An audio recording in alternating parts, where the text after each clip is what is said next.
is strong, is fundamental, and you can feel it. You have talked about a number of things. All the things you talked about are things that border on human rights, that you are being segregated in all ways.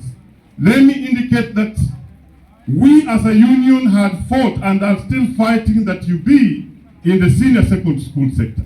And that's why we have gone far to even make sure that your pay slips are affected. I'm sorry you talked to the correct person, who is myself, that we want you to be the union.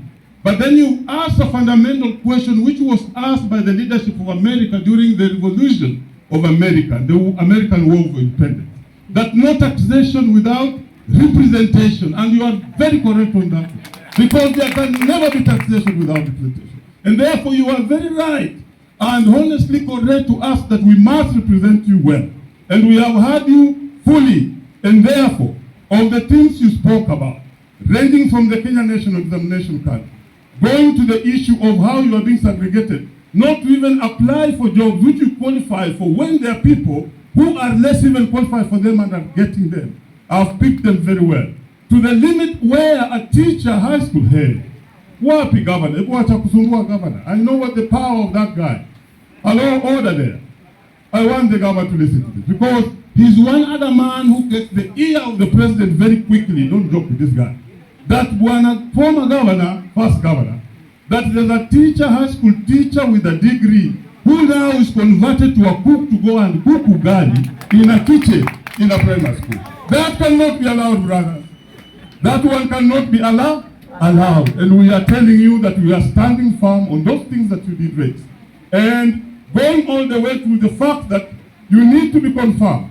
In 2011-2012, when I joined the union as the national chairman, they were the first intern teachers who had been recruited on internship. But when we realized that that thing would consume the profession, because we would have more interns, more contracted teachers than the ones who were permanent, we knew the danger that it was. What did we do? And now I must talk to the regular teachers in the senior secondary over here. What we did is that we called for a strike, and that strike was called by the teachers who were already P&P to support those who were not confirmed. That is what we did, and we won. And therefore, that discourse must now begin now. From what I've heard in today, that discourse must begin. Unless we do that, the risk is that we shall be consumed by the contracted teachers. We shall be consumed by this one. And you see, their right to stand and speak is limited. Yours is higher. So we must stand for them so that they join us. Otherwise, we shall remain divided and we shall be weaker.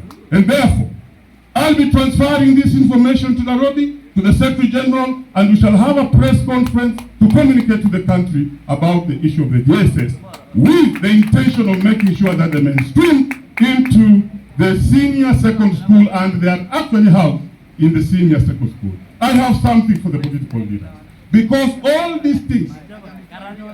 Hello, are you there? Yes. Without this thing called parliament, you don't go very far. And I'm happy Senator and Wakili is here. We appeared with him before the bipartisan talks. You know, sometimes we also do that work. So we need the members of parliament, Bwana Mandazi, and all the other members of parliament to support us on that cause.